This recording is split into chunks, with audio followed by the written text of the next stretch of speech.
This week, it's the ultimate truck test with Iveco versus Unimog versus Isuzu versus Hino. Let's get these trucks on the track and find out just who is king.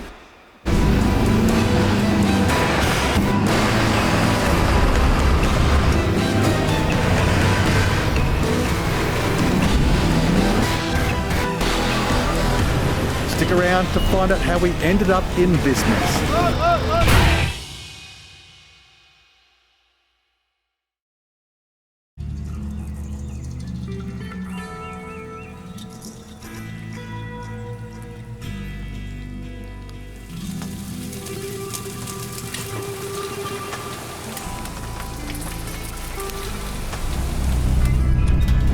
Mark.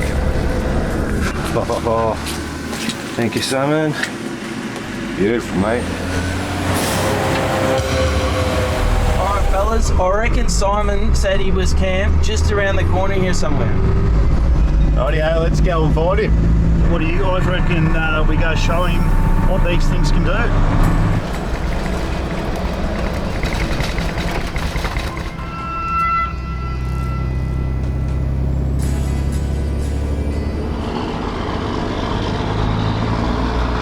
Thought we'd give him a little bit of a competition between these trucks. Here we are, wheels on.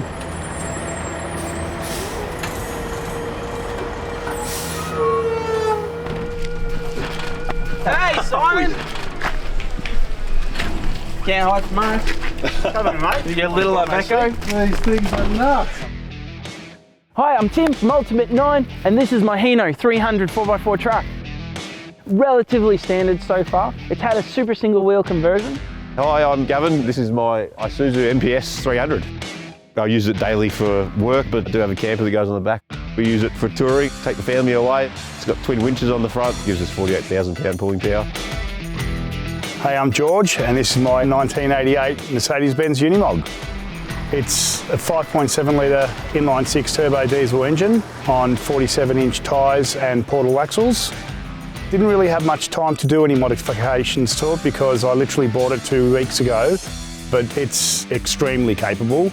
Once I saw that Unimog turn up with that rumble of the engine, I definitely put the money on the Mog. Got about 4 metres of ground clearance and massive tyres, so it looks like it'll climb anything. The Isuzu, it's a tough looking truck. Really clean lines on it, 37s. You sort of walk up to it from the outside and go like, it's really four-wheel drive, you know. The Iveco looks pretty cool, a standout vehicle, I'd say. I thought the Hino was looking pretty good and ready to go. All right, guys, I think we've got some tracks in store that you guys are going to love. Let's take these trucks for a drive and see what they can do. Cool. Yeah, it's good. Let's do it.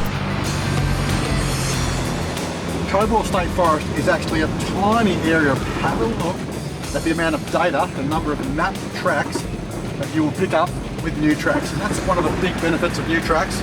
It's not just knowing where you're going, it's not just knowing where you are on the map, it's knowing what lies ahead of you. New tracks, guys, check it out.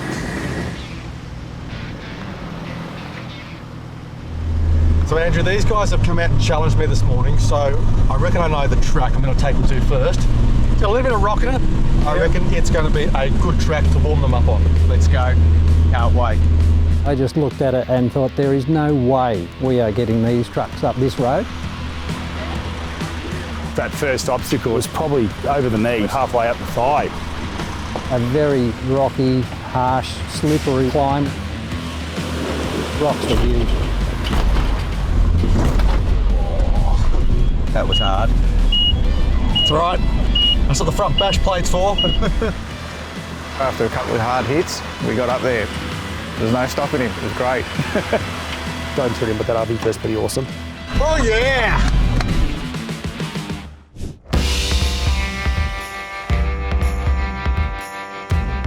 Simon's a pretty good spotter, so I felt comfortable with him in front. I dialed the throttle controller down a little bit, give me a little bit better throttle controller, not such jerky movements.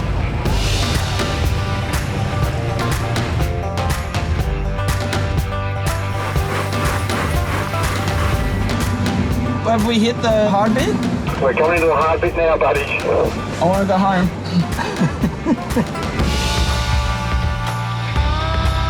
I didn't think we had a hope at all of getting up there. Well, I got to say, it got further than I thought it would. Oh, thank you very much.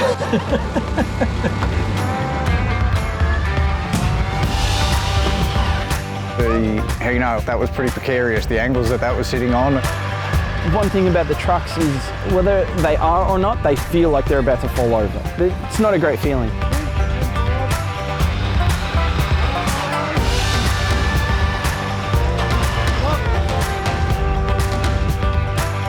With the assistance of our winch and Simon as a spotter, and we managed to get it up the last of it.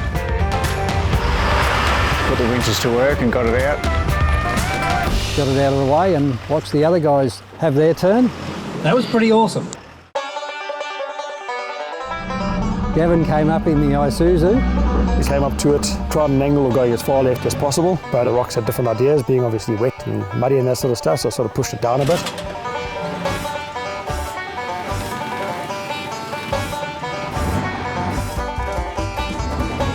Into a bit of a chasm. Unfortunately, without a front locker, the idea of getting up that rock step was probably not going to happen. I don't know if the TV camera will show it as well, but pretty decent little step. Got as far as we possibly could, so I went to the rescue.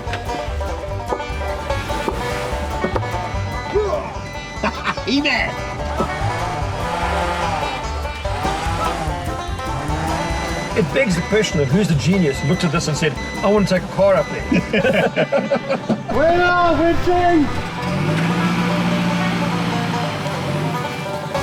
A bit daunting when you're trying to winch something that big out. You've got the winch at full power and the truck's moving a little bit at a time, not quite like you're winching out a car. Out! In! I had Wayne in the vehicle with me today. He's been in the four-wheel driving scene for a long time, so pretty cluey fellow when it comes to four-wheel driving, and he's been seeing a lot of military vehicles and whatnot, so I don't think the truck was a huge shock to him, but I'd certainly think he was quite surprised as to the capabilities and what they can actually do.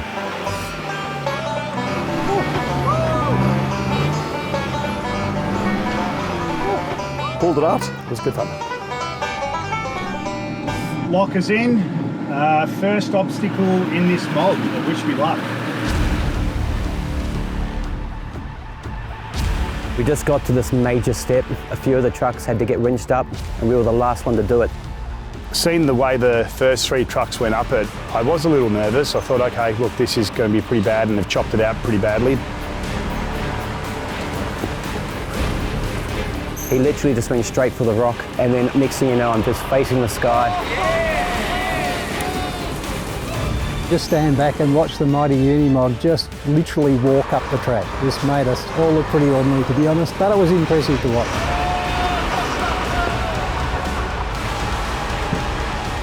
I'll tell you what guys, that was just insane. 47s for the win. Let's move on. The first track was an interesting one and very, very challenging. Wayne, great that you were able to bring some rated recovery points for the rear of the vehicles. Can you tell us a little bit about them, please? Basically just a recovery hitch that goes in when you pull your tow hitch out of it, so you use the full weight of the tow bar to recover with. Rated at 5,000 kgs, which is more than plenty for most tow bars and above what most vehicles could handle. And they come supplied with a really, really good soft shackle, which is 8-ton rated. $5 from each one of those things goes into charities. Pig to the McGrath Foundation and blue to Beyond Blue, I believe. You're 100% correct. People need recovery kits and charities need money, so join the two together and winning formula.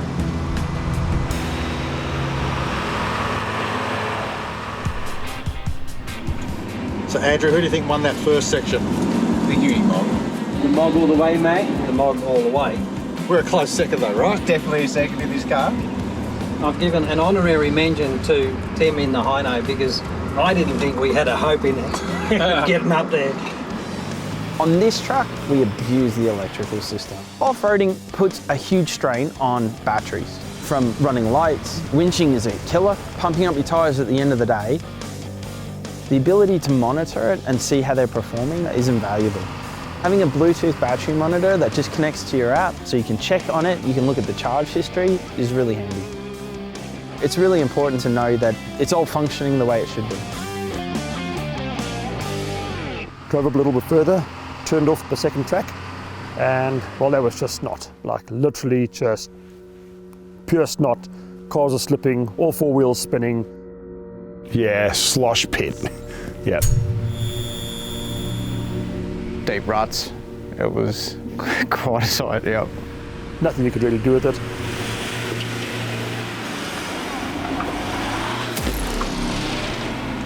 All right guys, how far can we back up? I'm stuck with front and rear lockers. I'll try one more time with the front and rear locker on, try and get a bit more momentum, see if I can punch my way through. Here we go. Hold on.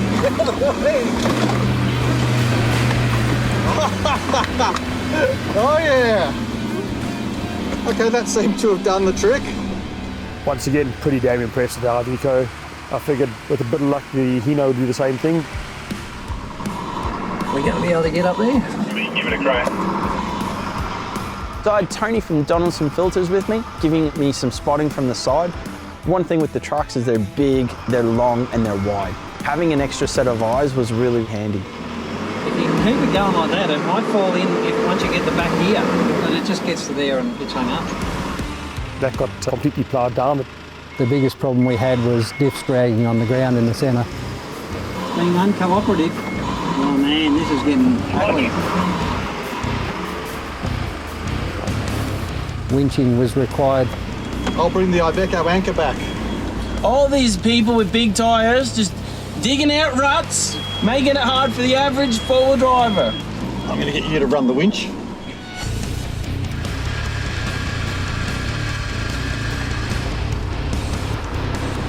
Okay, let's have a little bit of drive. Might need to see if we can move back to break whatever's in front of it. I might have a better idea we can try. That's why it works out, preparing for these situations. We ended up with two winches, the carbon on the back of the Iveco and my winch. Both of those needed for the full recovery.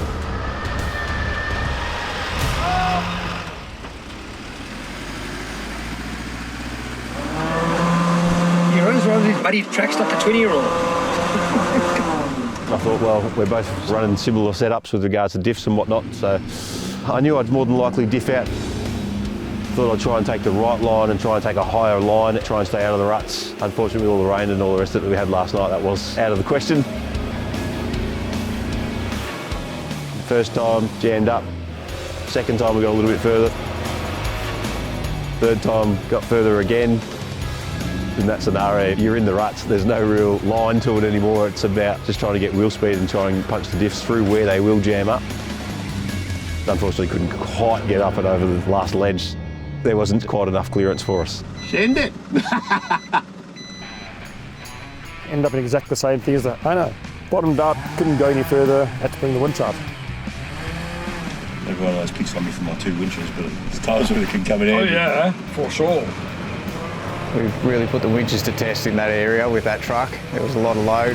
You big heavy mother trucker!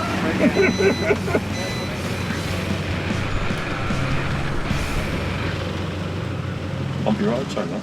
That's all good. Far out, this thing is sludgy and wet. I was speaking to Jordan and going, where are we going to go? Are we going to follow the lines that the other guys did? And he goes, nah, we're going to hang to either a hard left or a hard right on the bank. I reckon it's going to fall in that little section of there where the wall's broken away. I don't know what it's going to be like in the Mog. We'll see what happens.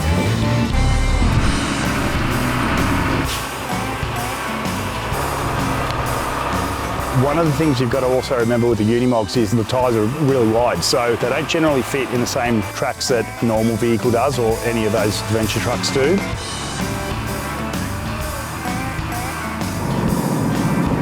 And then again, the Mog just walks up the hill like it's nothing, makes us all look like beginners.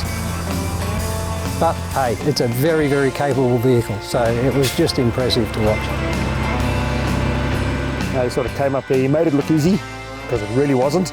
And he just sort of hugged the right bank as much as possible, didn't fall into the grooves. That was good, wasn't it? It's almost uneventful. How cool is this? Likes really matter and we care what you think. So make sure you like and help guide us in what we deliver to you. Because 3 trucks had come through and knocked the top off. Of course it would be. Yeah. Send him through first, then see how easy it is. Yeah.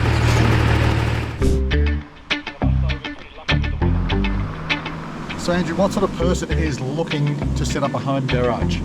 Someone that likes to do things on their own. We aim to help people set up their sheds at home, all the way through to workshops fully equipped that can do anything you need done to a car. Depending on what ceiling height you've got, what requirements you have, we've got from triple stackers down to a scissor lift for detailers and people that do vinyl wrapping, toolboxes, garage cabinetry, specialist tools, tyre equipment. We've got options to fill every void. If you need a hoist in your garage at home, you need a hoist for your workshop, give us a call. What goes up must come down. Every good day must come to an end, and we've been told to head back to base. Quite surprisingly, the Iveco just cruised down. We thought we were going to end up slipping and sliding, but even Simon commented how planted it was, and we didn't have to get the winches out, which was nice. So Gav, what advice could you give to people of handling a big truck like that on these little tiny tracks? Probably start off taking it a bit easy with regards to what you're doing before you start hitting anything too technical. They're obviously a lot bigger vehicle to handle, but certainly a good bit of fun too. Tony, what's been the highlight, the standout moment for you? The standout is just how far Tim's got this thing before we've had to call outside assistance. It's not particularly endowed with all of the extra fruit like dip locks and high ground clearance, all that stuff. So Tony, filtration's pretty important whether you're in a four-wheel drive, a truck, mining or fleet equipment. So what are you actually filtering in vehicles? Obviously we're filtering out dust and so forth, but also water. Air filtration, that's the most critical in our opinion on any vehicle, because air is the thing that your vehicle consumes the most of. And Tony, how have developments in mining and heavy truck machinery led to the technology we have now in four-wheel driving? So we've invented our power core technology, which is a different style of pleating the air filter so that you can get a whole stack more airflow, higher efficiency in a smaller package, so it takes up less room under the bonnet. And you get a lot of air going through your vehicle, so it's absolutely critical that that's kept clean. Tim, anything you'd like to change now or modifications you're going to make? Probably going to redo the front step setup. No, leave it. That seemed to be the biggest problem for the day. Wayne and Gav, how was your day? Yeah, we've had a great day. I think it's time for maybe another vehicle. That Molt was pretty impressive. Awesome vehicle, fantastic vehicle, but agricultural, let's say. I'm glad I'm sitting in the Isuzu on the way home. Clear favourite for me would be the Iveco. Set up for camping, it's got all the gear. Not as capable as the Unimog, but definitely my pick of the bunch. My absolute winner's got to go with the Isuzu. You're high up, you're comfortable, you've got all the space in the world. It does everything you want it to do. I'll take a bit of everything of each of these trucks and kind of make my dream truck. The Unimog, I'd probably put some fridges on and get some electrics on it, some cameras, and the other trucks and make them higher. Let's put them all together and make one awesome truck. We're getting the tank. We've got the 12 Plus and we've got the XL13 caravans with us, which we towed in today. And now we're going to get the fire going and see what's for dinner. Tonight's meal is venison souvlaki. The MDC kitchen just makes things an absolute blast. It sets up in around a minute and you are away. Let's get some tzatziki on. And you know what I say, guys, if you don't like tomato, bad luck. Some pre-packaged grated cheese and a little bit of the green stuff, just so we can get away by saying it's nice and healthy. These are spot on. It is smelling delicious. Oh, look at that. Mark, wrap your lips around that, brother. Too good, mate. Appreciate it. The best way to finish off a night of camping and the best way to get ready for a big day of off-roading. That's cool.